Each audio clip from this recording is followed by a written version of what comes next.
성도님에게 하나님의 은혜와 사랑이 함께하기를 축복합니다.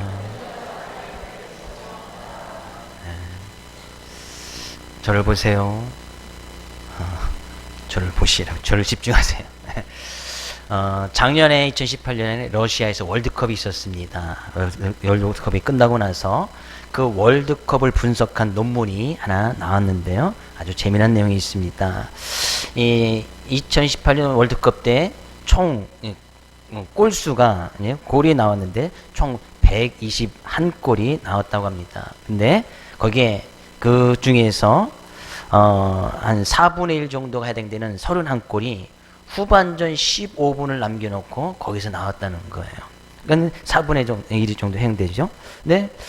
또 그 31골 중에서도 경기가 이제 딱 끝나고 나면 이제 그 추가 시간을 줄 때가 있습니다. 주간에 이제 뭐 어떤 선수 교체라든지 이제 심판의 재량으로 이제 추가 시간을 주게 되어지는데 그 추가 시간에 터진 골이 18골이나 됐다는 거예요.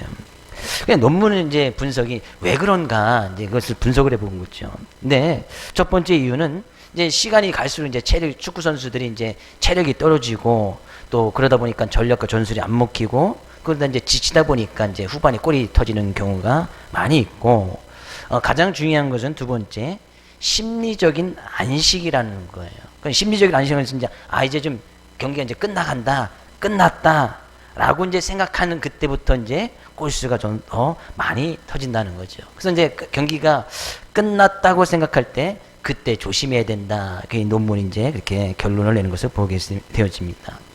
어떻게 보면 우리의 인생이라는 것도 그런 것 같아요.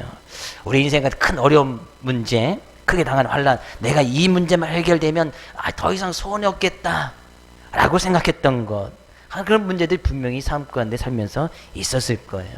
근데 그렇게 큰 문제들은 어떻게 믿음으로 좀 이 문제만 해서 하나님께 좀 간구하고 그래서 그 문제를 극복해 놓고 나서는 별거 아닌 작은 일로 인해서 어려움을 당하고 문제를 당하는 경우를 보게 되어집니다. 왜요? 이제는 좀 됐다. 이 정도 큰 문제에 이겨냈으면 됐지라는 그런 어떤 긴장감이 풀어지고 압도감 때문에 더 어려움을 당하는 경우들이 종종 있다는 거예요. 이제는 됐어가 아니고 언제든지 우리는 큰 문제를 넘었어도 언제든지 이 작은 문제 앞에 넘어질 수밖에 없는 그런 연약하고 부족한 존재인 것을 우리는 늘 고백해야 된다는 사실이에요. 그래서 어떻게 보면 올 한 해 이제 한 달이 남았죠. 다 됐다, 다 했다. 전 12월 달만 되면 이제 너무 이제 고민이 많이 되는 거, 기도하는 부분들이 많이 있는데, 이제 새로운 또 계획을 또 준비해야 되잖아요. 뭐 하루 아침에 또 세워지는 것도 아니고, 이제 제가 이제 11월 첫째 주 되면 선교회나 각부서는 이제 1년 계획을 마무리하시고 재정 보고 해주시라고 이렇게 광고를 그때부터 이제 저는 고민이 되는 거예요. 계획을 세운단 말이죠. 또 내년에는 우리 인생이 언젠가 분명히 끝이 나요. 그렇죠? 언젠가 우리 인생 끝이 나겠지요? 2019년도 끝이 납니다. 그렇죠? 2019년 난 2019년에 계속 살고 싶어. 혹시 그런 분 계세요? 그렇진 않지요? 그럼 내가 2019년에 계속 살고 싶어도 올 한 해 너무 행복하고 좋은 일이 많아서 2019년에 계속 살고 싶어도 이제 채 30일이 남지 않아요. 30일이 지나면 지나가는 거예요. 시간은 지나가고 우리 인생은 언젠가 끝이 나게 되어집니다. 저는 그때까지 우리 인생이 끝난 그날까지 어떤 어려움과 문제 속에서도 이 믿음을 지키겠다는 그런 안도감, 그런 긴장이 풀어지면 언제든지 넘어질 수밖에 없는 거예요. 그래서 우리는 자그마한 어떤 것에서 내가 믿음을 지키겠다는 그런 자그마한 어떤 긴장감을 늘 가지고 있는 것이 상당히 중요하다고 생각합니다. 내가 이 믿음을 놓으면 내 인생이 또 실패할 수도 있겠다. 내가 이 믿음에 어떤 내가 이 정도면 됐지. 그런 안도감을 가지면 그것이 또 어려움을 당할 수가 있어요. 내가 성경 이 정도만 알아면 됐지. 제가 뭐 신앙생활 보니까요. 한 10년, 20년 하신 분들은 성경에 대해서 웬만큼은 다 알아요. 아닌가요? 그렇죠. 뭐 20년 했어도 이제 그죠. 알지 못하는 부분들이 없지 않아 있겠지만 한 20년 됐으면 대충 알아. 대충 다 알아. 창세기 아시죠? 요한계시록 아시죠? 처음과 끝을 알면 다 아는 거지 뭐. 그죠? 다 알잖아요. 응, 대충 다 안단 말이죠. 내용이 뭐 얘기하면 이게 어디쯤 있고 걔 내용이 어떻게 흘러가겠고 오늘 보면 막 말씀 잡으면 목사님이 이렇게 또 설교하겠다 다 알아요. 오늘 본 말씀도 설교 주제가 뭐예요? 사랑. 다 아네. 더 이상 설교할 것이 없네. 다 알잖아요. 다 알다. 다 안다라고 이제 내가 이 정도만 알면 됐지. 그런 안도감이 우리의 믿음을 저하시킬 수 있는 그런 요인이 될 수 있다는 거예요. 그럼 우리는 끝까지 이런 안도감, 내가 이 정도면 됐지, 안도감 갖지 마시고요. 내가 이 믿음을 더욱더 성장시키고 성경은 그리스도를 닮은 데까지, 그리고 그리스도를 닮아갈 것까지, 그리스도의 장수한 분량까지 성장하라고 말씀하고 있어요. 우리가 예수 그리스도처럼 될 수는 없겠지만 그 그리스도를 닮아가는 데까지 성장하라는 거예요. 계속 자라나야 된다는 거예요. 오늘 본 말씀을 통해서도 우리의 믿음이, 여러분의 믿음이 한 단계 성장되어지고 한 단계 주님을 닮아가는 귀한 믿음의 모습으로 설 수 있기를 주의 이름으로 축복을 드립니다. 오늘 말씀도 같은 지난주와 몇 주째 같은 결론의 말씀입니다. 사랑하라 라는 그런 말씀이에요. 왜? 그것이 가장 좋은 길이고 우리가 늘 사모하면서 받을 가장 큰 은사이기 때문이에요. 가장 큰 은사, 우리가 보여줘야 될 가장 좋은 길. 고린도 교회에서 이것을 놓쳤기 때문에 고린도 교회에 수많은 문제들이 생겼다는 얘기죠. 그래서 우리는 결국에 우리의 삶 가운데서 주님께서 하시고자 하는 말씀이 사랑하라는 그런 이야기거든요. 이 사랑하라는 것을 갖다가 또 두 가지로 나누면 하나님을 사랑하는 것이고 형제, 이웃을 사랑하는 거예요. 하나님을 사랑하고 이웃을 사랑하고 이것이 가장 좋은 은사고 가장 좋은 길이라는 거예요. 우리 옆에 계신 성님에게 사랑합니다. 가장 좋은 길이니까 늘 말해주고 늘 표현해주고 늘 사랑하는 가장 좋은 길을 보여줘야 된다는 얘기예요. 보여줘야지. 내가 옆에 있는 형제를, 이웃을, 성도를 사랑하고 있음을 보여줘야지요. 근데 오늘 본문 말씀에 가서 보면 하나님을 사랑하는 것과 형제, 이웃을 사랑하는 것을 같은 것으로 보고 있어요. 자, 1절 말씀 가서 볼까요? 예수께서 그리스도이심을 믿는 자마다 하나님께로부터 난 자니. 예수님께서 그리스도이심을 믿으시는 분 아멘? 그러면 그런 사람 어떤 자라는 거예요? 하나님께로부터 난 자, 하나님의 자녀라는 거예요. 그러면 또 그 하나님의 자녀는 또한 낳으신 이를 사랑하는 자마다 그에게서 난 자를 사랑하느니라. 하나님의 자녀를 낳으시니, 낳은 이는 곧 하나님이시고 그 하나님을 사랑하는 자마다 그에게서 난 자, 하나님께로부터 난 자, 곧 성도를, 이웃을 사랑하느니라. 그건 하나님을 사랑한다는 것은 하나님께로부터 난 자, 하나님이 있는 자녀, 형제, 이웃, 성도를 사랑하는 자다, 그런 얘기예요. 내가 하나님을 사랑하는 것하고 형제를 사랑하는 것이 불과 떨어져 있는 것이 아니고 나눌 수 있는 것이 아니고 별개의 것이 아니고 내가 하나님을 사랑한다면 반드시 그 하나님의 사랑은 형제를 사랑하는 것을 통해서 나타난다는 거예요. 하나님을 사랑하시는 분 아멘? 옆에 계신 성도님을 사랑하시는 분 아멘? 옆에 계신 성도님이 원수는 아니지요? 원수여도 괜찮아. 이제 성경은 뭐라고 이야기하고 있습니까? 원수를 사랑하라고 그랬으니까. 원수를 사랑해야지. 원수처럼 여겨도 결국에 우리는 사랑할 수밖에 없는 존재예요. 하나님으로부터 난 자, 예수를 그리스도로 믿는 자들은 결국엔 사랑할 수밖에 없어요. 아무리 원수 맺었어도 그 사람을 사랑할 수밖에 없다는 거예요. 하나님께서는 하나님으로부터 낳은 우리들을 그렇게 만들어 놓으셨다는 거예요. 그 사랑, 하나님께 주신 그 사랑을 가지고 하나님을 사랑하고 하나님께 주신 그 사랑을 가지고 형제, 이웃, 심지어 원수까지 사랑할 수밖에 없도록 그렇게 만들어 오셨다는 거예요. 그러니까요, 내가 다시는 사랑하나 봐라, 내가 다시는 밥 사주나 봐라, 내가 다시는 만나나 봐라 라고 해봐야 결국엔 소용없어요. 왜? 결국엔 사랑할 수밖에 없으니까.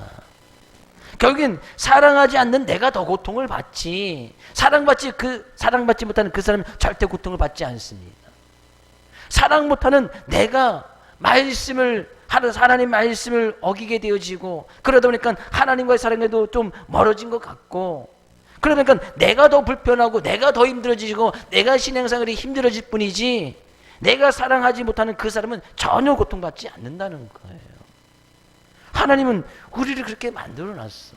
그러면 어차피 사랑할 거 원수를 안 만들고 그냥 사랑하면 되잖아요. 성경 말씀 너무나 간단하는 거예요. 하나님의 말씀, 하나님의 계명대로 성경이 말하는 것이 무엇이냐, 3절 말씀 이야기하는 거잖아요. 하나님을 사랑하는 것은 이것이니, 하나님을 사랑한다는 것 곧 형제를 사랑한다는 이야기고, 그것은 곧 이것이니 우리가 그의 계명들을 지키는 것이라. 내가 하나님을 사랑한다, 이웃을 사랑한다는 그 증거는 내가 하나님의 계명들을 지금 지키고 있다. 지금 우리가 주의 말씀을 의지하여서 주님 앞에서 나와서 지금 예배를 드리고 있다는 것은 말씀에 의거해서 그 말씀 앞에 순종하기 위해서 예배를 드리고 있는 것이잖아요. 그것이 곧 하나님을 사랑하는 것이고, 그것이 곧 형제를 사랑하는 것이다라는 얘기죠. 사랑은 그래서 계명을 말씀대로 해야 되는 것이고, 말씀을 잘 순종하는 것이 곧 사랑의 모습이 되어야 한다는 거예요. 우리 어차피 사랑할 거, 또 성도들이 마땅히 해야 될 것이 사랑이기에, 사랑 없는 성도는 있을 수가 없다는 얘기예요. 하나님을 사랑하지 아니하고 이웃을 사랑한다고요? 그것도 불가능한 것이고요. 내가 하나님을 사랑한다고 하는데 이웃을 사랑하지 않는다고요? 형제를 사랑하지 않는 것, 그것 또한 거짓된 믿음인 것을 이야기를 안 해요. 계시록 3장 1절 말씀에 가서 볼까요? 같이 읽어보겠습니다. 사대 교회의 사제에게 편지하라. 하나님의 7영과 7뿔을 가지신 이가 이르시되, 내가 내 행위를 아노니 내가 살았다는 이름을 가졌으나 죽은 자로다. 사대 교회를 책망하는 것이거든요. 네가 살았다는 이름을 갖고 있어. 살았다는 거 누가 봐도 그 사람은 살아있는 사람이야. 근데 실제적으로는 죽은 자라는 거예요. 살아있는 것 같지만, 살아있는 믿음을 가진 것 같지만 실제적으로는 죽은 믿음을 가지고 있다는 거예요. 살아있는 교회 같지만 실제적으로는 죽은 교회라는 거예요. 살아있는 성도는 같지만 실제는 죽은 성도라는 거예요. 누가 봐도 다 살아있어. 근데 그 속에 하나님의 사랑, 말씀하신 그 사랑이 없으면 살아있는 듯 하지만 죽은 성도, 죽은 믿음을 가질 수 있는 사람이 될 수 있다는 거예요. 옆에 계신 분 다 살아 계시지요? 죽어 계신 분이 이 자리에 있을 수 없겠지요? 살아있는 성도, 살아있는 이름을 가질 수는 있지만 실제적으로 죽은 성도들이 있을 수도 있다는 얘기예요. 주의 이름으로 축복을 드립니다. 살아있는 듯 하지만 결코 죽은 믿음을 소유하지 않기를 주의 이름으로 축복을 드립니다. 우리 교회 또한 살아있는 듯 하지만 죽은 교회가 돼서는 결코 안 돼요. 교회가 교회다는 것을 분명히 써야 되고, 고린도 교회 분명히 누가 봐도 그것은 교회였어요. 근데 그 안에 죽은 모습들이 너무나 많이 있었어.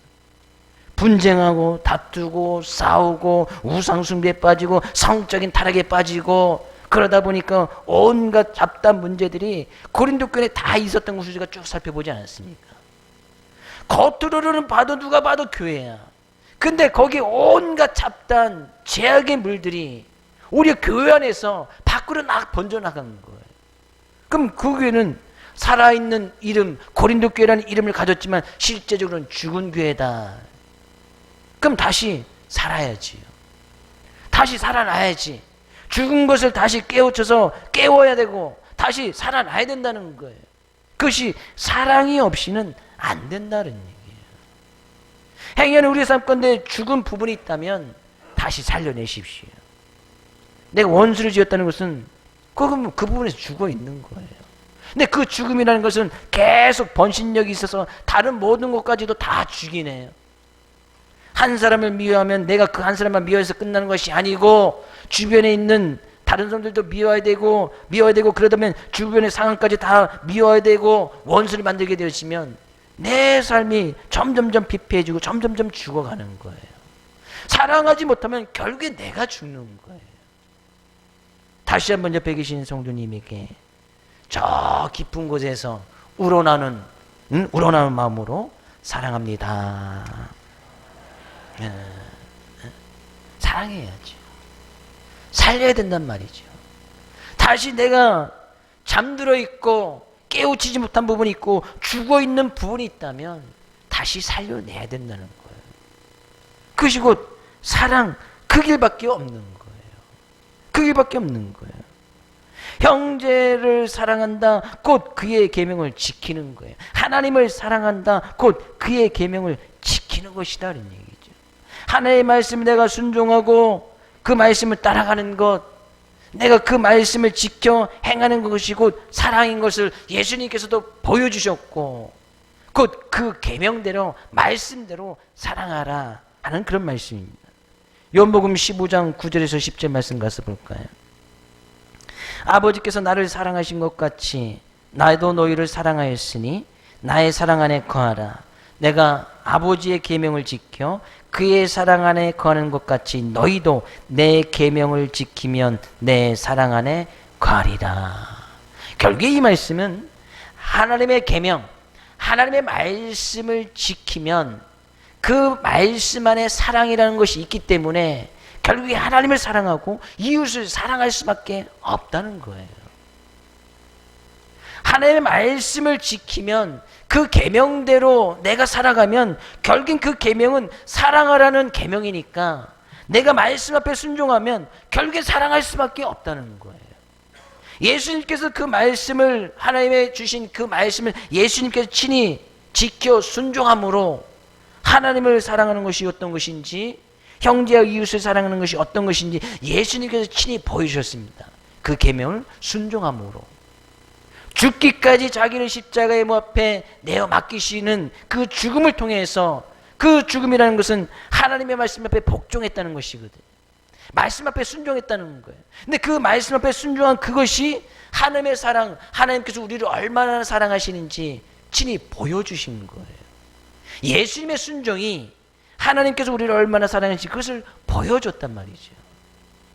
우리가 말씀을 지키는 것이 하나님께서 우리를 얼마나 사랑하는지 그 사랑의 모습을 보여주는 것이고 하나님께서 우리를 얼마나 사랑하는지 그 사랑의 모습을 가지고 이웃에게 형제들에게 보여주는 것이다 그런 얘기예요. 저는 그래서 우리 사랑하는 모든 성도들이 하나님의 말씀 앞에 철저하게 순종하며 사랑의 모습을 증거하고 나갈 수 있기를 주의 이름으로 축복을 드립니다. 그래서 사랑은 계명을 지키는 거예요. 하나님께 지금 예배를 드린 내가 어떻게 하나님을 사랑하지? 하나님의 말씀대로 예배를 잘 드리면 그것이 하나님을 사랑하는 거예요. 하나님의 말씀대로 가서 복음을 잘 증거하면 그것이 하나님을 사랑하는 거예요. 근데 그것이 곧 이웃을 사랑하는 거예요. 복음을 전다는 것은 내가 그 사람의 영혼을 불쌍히 여겨서 그 사람들에게도 그 사람들도 복음을 받아들여서 하나님의 자녀가 되고 또 그 하나님의 주신 귀한 생명을 누리고 하나님의 은혜 가운데 접어들수록 만드는 것이니까 그것 또한 이웃을 사랑하는 길이 되어진다는 거예요. 그러니까 결국에 말씀을 지키고 그 말씀 앞에 순종하는 것이 하나님의 사랑, 이웃을 사랑하는 것이다 그런 이야기예요. 자녀들은 부모님을 공경해야 된다고 이야기했습니다. 말씀에 그렇게 했기 때문에 자녀들은 부모를 공경하는 거예요. 또한 부모는 자녀들을 또 사랑하라고 이야기하고 있습니다. 저 자녀를 사랑할 때 때로는 자녀들에게 부모님 또 훈계하고 책망하고 사랑의 모습이 늘 잘해주는 것만이 사랑의 모습은 아니지요. 또 잘해줄 땐 잘해줘야 되지만 분명히 어긋난 길로 가는 것이 있다면 반드시 훈계하고 책망을 하고 때로는 권면도 해야 되고 때로는 회초리를 들어야 되는 것이 부모님이 자녀를 사랑하는 표현 가운데 하나입니다. 동일하게 우리의 영적인 아버지 되신 하나님께서 자녀된 우리를 대할 때도 마찬가지예요. 항상 우리를 좋게 편한 길로 좋은 것만 하나님께서 우리에게 그렇게 주시느냐? 그것 또한 사랑의 표현이지만 때로는 훈계하고 책망하고 때로는 어려움을 주고 환난을 주고 회초리를 드는 것도 하나님께서 우리를 사랑하는 사랑의 표현이다 그런 얘기죠. 자녀를 사랑하니까 회초리 드시지요? 사랑하지 않으면 절대 회초리 들지 않습니다. 자녀를 사랑하니까 훈계하지요? 훈계를 안 해요? 자녀들이 너무 말을 잘 들어서, 그죠? 자녀를 훈계 한 번도 안 합니까? 자녀들이 태어날 때부터 부모님 말씀에 너무나 순종을 잘하고 말을 잘 들으니까 훈계를 한 번도 안 해요? 그런 자녀가 있었어요. 그런 자녀가 있었어. 열왕기상 1장 5절 가서 보면요, 다윗이 아내가 있었는데 핫깃이라는 아내가 있었어요. 그 핫깃이라는 아내가 있었는데 그 아내를 통해서 낳았던 자녀가 아도니아라는 자녀가 있었어요. 아도니아. 근데 이 아도니아에 대해서 성경은 뭐라고 이야기하냐면 그는 압살롬 다음에 태어난 자인데 용모가 심히 준수했대요. 누가 봐도 잘생기고 누가 봐도 기골이 장성한, 누가 봐도 장군감, 왕감이 될 수 있는 그런 인물이었다는 거예요. 근데 그의 아버지가 누구예요? 다윗이죠. 다윗이 내가 어찌하여 그래야 했느냐, 네가 어찌해서 그랬느냐 라는 말로 한 번도 그를 섭섭하게 한 일이 없었더라. 성경 그렇게 기록하네요. 한 번도 이 아도니아에게 너 왜 그렇게 했어? 그런 말을 들으면 자녀들이 좀 섭섭하지요. 엄마가 나한테 왜 그러나, 아빠가 나한테 왜 그러나. 한 번도 그런 말로도 안 했으니까 회초리를 들지도 않았겠지요. 너 왜 그렇게 했어? 너 왜 교회 안 갔어? 너 왜 왕으로서 지켜야 될 그 왕의 법도를 따라가지 않았어? 왕자의 모습을 살지 않았어? 어떤 말로도 그에게 섭섭하게 한 일이 한 번도 없었다는 거예요. 이 아도니아가 다윗의 말을 잘 들어서, 이 아도니아가 부모님 앞에 한 번도 부모님 말씀 앞에 거역한 적이 없어서 다윗이 그랬을까요? 이 다니엘가 어떤 일을 하는지 아십니까? 자기가 스스로 병과와 기병과 호위병을 자기 스스로 모아요. 그렇게 했던 일이 뭐예요? 자기가 왕이 되겠다고 아버지 다윗을 내어쫓고 왕이 되겠다고 반란을 일으킵니다. 그래요? 아주 비참한 죽음을 당해요. 아들이 아버지 버젓이 살고 있는데 내가 왕이 되니까 아버지 내려오십시오. 그죠? 그럼 반란을 일으켰단 말이에요. 자기 스스로 군대를 호비병을 모아서. 기골이 장성한, 용모가 심히 준수한 아도니아가 그랬다는 거예요. 결국에 한 번도 섭섭하게 그런 말을 훈계도 안 하고 책망도 안 하고 잘하니까 내버려뒀을까요? 그냥 내버려둔 거예요. 잘하든 못하든. 그랬더니 그가 했던 일이 반란을 일으켜서 아주 비참한 죽음을 당해요. 사랑이라는 것이 바로 그런 거예요. 하나님께서 우리를 사랑하신다? 때로는 힘들고 어려운 일 주세요. 하나님께서 나를 사랑하지 않는가 봐? 아니에요. 하나님께서 나를 자녀 삼지 않으셨는가 봐? 어려운 거 하려고 당하면 내가 그렇게 느낄 뿐이지 하나님은 결코 우리를 사랑하는 그 모습 속에서 떠나시지 않습니다. 늘 우리와 동행하시고 늘 우리와 함께 하시고 늘 우리에게 사랑을 베풀어 주세요. 그런 이유는 너무나 간단해요. 내가 너희를 그렇게 사랑한 것처럼 너희들도 그 계명을 지켜서 하나님을 사랑하고 이웃을 사랑하는 그 모습을 보여주라 그런 얘기예요. 하나님께서 우리를 어떻게 사랑하셨어요? 우리가 죄인 되었을 때, 원수 되었을 때, 심지어 하나님을 전혀 알지 못하는 그때에 하나님께서 우리를 사랑하사 자기 아들 독생자를 십자가에 못 박도록 내어주심으로 하나님께서 우리를 얼마나 사랑하시지 그 사랑을 확증시켜 주셨다는 거예요. 그렇게 우리를 사랑해 주신 거예요. 우리가 무엇이길래 자기 아들을 맞바꿀 만큼 그렇게 우리를 사랑해 주셨어요. 그러면 우리는 그 사랑을 본받아서 하나님께 주신 그 말씀, 성경은 이야기합니다. 그 3절 말씀 다시 볼까요? 하나님을 사랑하는 것은 이것이니 우리가 그의 계명들을 지키는 것이라. 그의 계명들은 어떤 것이 아니라고요? 무거운 것이 아니래. 솔직히 하나님의 말씀을 보면 좀 그 말씀을 지키기 버겁거나 힘든 부분이 있습니까? 없습니까? 있지요. 있어야 정상이야. 없으면 내가 스스로 거짓말하는 거예요. 원수를 사랑하는 것이 쉬워요? 어려워요? 엄청 어렵죠? 많이 어려우세요? 저만 어려운가요? 원수가 없으시니까, 원수를 안 만드시니까. 그렇죠? 그런가 봐요. 하나님의 말씀을 지키는 것이 때로는 버거울 때가 있어요. 무거울 때가 있어요. 내가 정말 이 말씀을 지켜야 되나? 내가 이 사람만 없으면 좀 살겠는데. 그 원수들이 왜 없겠어요? 살다 보면. 지금 오후 설교도 지금 같은 맥락이 이루어지는데 엄청 어려운 거 아니에요? 무거운 거 아니에요? 버거운 거 아니겠어요? 근데 성경은 그럼에도 불구하고 원수를 사랑하래요. 근데 그 말씀이 정말 지키기 힘들고 어려운데 정말 무거운 것인데 성경은 무거운 것이 아니래. 그럼 누가 잘못된 거예요? 하나님의 말씀이 잘못된 거예요? 그 말씀을 지키지 못한 우리의 연약한 믿음이 잘못된 거예요? 하나님은 우리에게 말씀을 주실 때에 우리를 힘들게 하고 우리를 버겁게 만들고 우리의 인생의 짐을 더 지어줘서 무거운 것, 그렇지 않아도 삶을 살아가기 힘든데 거기에 무거운 짐을 더 얹어줘서 삶을 지치고 낭망하게끔 만들기 위해서 하나님께서 우리에게 그런 말씀을 주셨을까요? 하나님께서 그렇기 때문에 우리에게 말씀을 주신 것이 아니잖아요. 자녀들에게도 말할 때도 자녀들을 힘들게 하기 위해서 훈계합니까? 자녀들을 어렵게 만들기 위해서 권면을 해요? 자녀들을 더욱더 괴롭게 만들기 위해서 회초리를 듭니까? 그렇지 않잖아요. 그런 사람이 있다면 그 사람 부모가 아니지. 부모가 아닌 경우에는 그렇게 할 수도 있어요. 물론 요즘은 제정신이 아닌 부모들이 그죠? 그렇게 하는 경우도 종종 뉴스에 나오더라고요.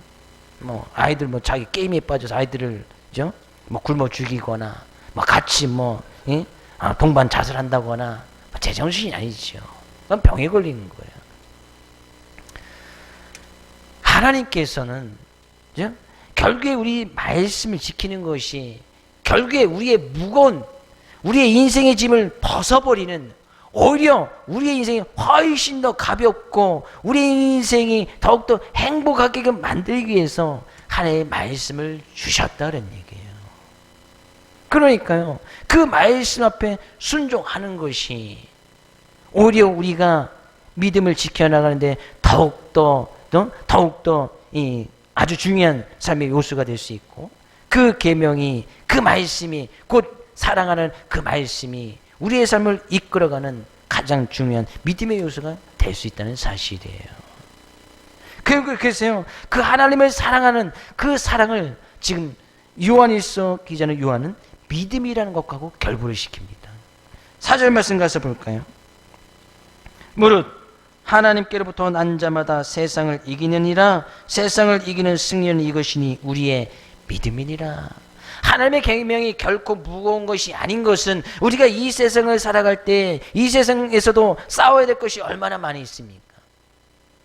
삶의 수고하고 무거운 짐들 뿐만 아니라 우리는 영적인 싸움도 싸워서 나가야 됩니다.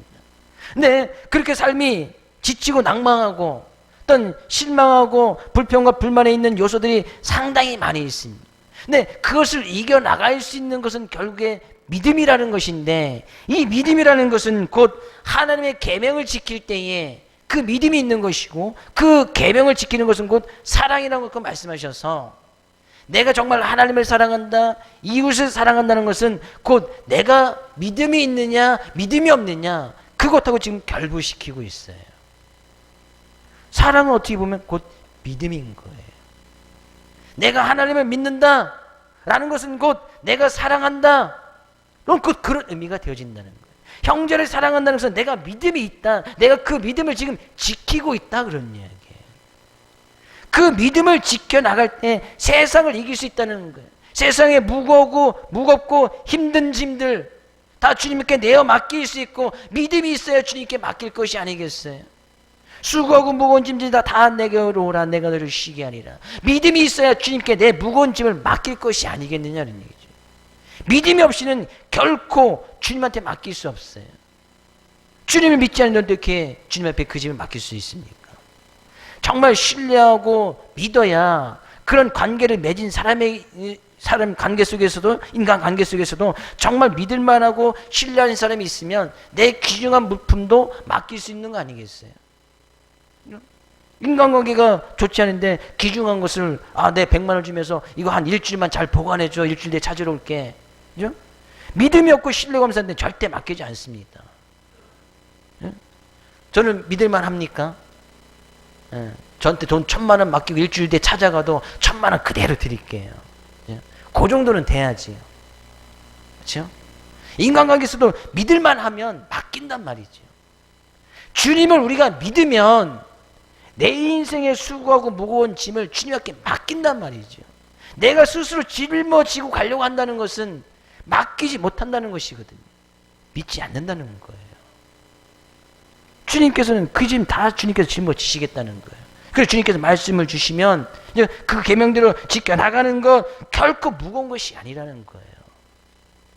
무거운 것이 아니라는 것은 곧 내가 믿음이 있느냐 없느냐, 주의 말씀의 계명을 지키는 것이 정말 힘들고 어렵다는 것은 나의 믿음이 그만큼 부족하다는 이야기를 지금 이야기를 하고 있는 거예요. 사랑은 곧 믿음인 거예요. 믿음이 있어야 사랑을 하는 거예요. 그 믿음이 있어야 세상을 이겨나갈 수 있는 거예요. 그 믿음이 있어야 무거운 모든 짐을 주님께 내어 맡길 수 있고, 이 세상에 주님께서 주신 말씀, 계명은 우리의 삶을 정말 기쁘고 즐겁게 행복하게 하기 위해서 주신 말씀이니까 우리가 이 세상을 정말 기쁘고 즐겁고 행복하게 살아갈 수 있다는 얘기예요. 하나님께서 우리를 괴롭히려고 힘들게 하려고 계명을 주시고 사랑하라고 말씀한 것이 아니다 그런 얘기예요. 원수를 사랑해야 삶 가운데 기쁨과 즐거움이 있지 않겠습니까? 원수가 생기는 그 순간부터 괴로운 것은 원수를 든 내가 괴로운 거야. 내가 힘든 거야. 내가 무거운 거야. 그것을 갖다 툭툭 털어버리는 것이 믿음 아니겠어요? 믿음을 가지고 그냥 털어버리는 거예요. 믿음을 가지고 이겨나가는 거예요. 5절 말씀 가서 볼까요? 예수께서 하나님의 아들심을 믿는 자가 아니면 세상을 이기는 자가 누구냐? 도대체 세상을 이길 수 있는 그런 사람들이 누가 세상을 이길 수 있겠는가? 성경에서는 믿음이라는 것을 딱 두 가지를 이야기하네요. 1절 예수께서 그리스도심을 믿는 자, 5절 예수께서 하나님의 아들이심을 믿는 자. 어디서 많은 보던 신앙의 고백이지요. 주는 그리스도시요 살아계신 하나님의 아들이시다 라는 베드로의 고백. 예수는 그리스도세요. 믿으십니까? 예수는 살아계신 하나님의 아들이십니다. 믿으십니까? 이런 믿음이 있으면 사랑할 수밖에 없는 거예요. 이런 믿음이 있으면 세상을 이길 수 있는 거예요. 이런 사랑이 있으면 세상을 이길 수 있는 거예요. 이런 사랑이 있으면 그 사람이 곧 믿음 있는 자기의 모든 무거운 짐도 벗어버릴 수 있는, 세상의 그 어떤 유혹과 미혹도 다스리며 그것을 이길 수 있는 믿음의 사람이 된다는 얘기예요. 그래서 믿음 나올 때 사랑이라는 단어를 넣어도 되고요. 사랑이라는 단어가 나올 때 거기 믿음이라는 단어를 넣고 우리가 말씀을 듣고 이해해도 전혀 문제가 되지 않습니다. 믿음이 있어야 사랑하는 거니까. 사랑해야 그것이 믿음의 선한 증거이기 때문이다 그런 얘기죠. 결국에 이 말씀을 통해서 다시 한번 우리는 우리 인생의 가장 좋은 은사는 사랑의 은사예요. 이 은사는 하나님께 간구해야 받을 수 있습니다. 왜? 은사는 하나님께서 주셔야 되는 것이니까. 근데 이 은사는 누구나 다 사모해서 다 받으라고 이야기했어요. 받아도 되고 안 받아도 되는 그런 문제가 아니라는 거예요. 내가 그럼 사랑해도 되고 사랑 안 해도 되고 그런 문제가 아니에요. 반드시 우리는 사랑할 수밖에 없고 사랑해야 되기 때문에 내 힘과 능력으로 되지 않으니까 이 사랑의 은사를 간구해서 사랑의 은사를 받으라는 거예요. 하나님 사랑할 수 있게끔 이 은사를 주십시오. 원수마저 사랑할 수 있는 이 은사를 주십시오. 내가 원수를 만들어서 지금 삶에 크게 힘들고 어렵고 크고 무거운 짐이 있는데 이 무거운 짐을 벗어버릴 수 있는 사랑의 은사를 주십시오. 간구해서 그 사랑의 모습을 가지고 살아가는 것이 우리의 믿음의 모습이다. 그런 이야기예요. 이런 믿음이 있어야, 이런 사랑이 있어야 세상을 이길 수 있는 거 아니겠어요? 세상 사람들이 하는 그런 다 사랑, 그런 것들은 하나를 믿지 않아 다 할 수 있는 것이. 그들이 하는 사랑들만 우리가 한다면 그들과 별반 다른 차이점이 없단 말이죠. 자기를 이뻐해주고 사랑하는 사람들을 이뻐하고 사랑하는 것은 다 하는 거 아니겠어요? 어린아이들도 다 하는 거 아니겠어요? 근데 성경이 말하는 사랑은 그것을 뛰어넘는 거 아니겠습니까? 그것을 뛰어넘는 거. 그 믿음이 필요하고 그 믿음의 선한 증거들이 사랑으로 나타난다 그런 얘기죠. 오늘도 이 말씀 의지하여 한 주간에도 우리의 믿음의 모습을 보여줄 그런 상황이나 여건들이 반드시 오겠네요. 어려움이 옵니까? 문제가 옵니까? 원수가 있습니까? 싫어하는 사람이 있습니까? 그러면 믿음으로 내가 그 말씀을 지키는 그 믿음을 가지고 사랑하면 반드시 그 무겁고 수고한 짐들이 벗어질 줄로 믿습니다. 한 주간도 그런 은혜로 귀한 하나님의 은혜와 사랑을 누리며 사랑하며 믿음으로 승리하며 나갈 수 있기를 주의 이름으로 축복을 드립니다.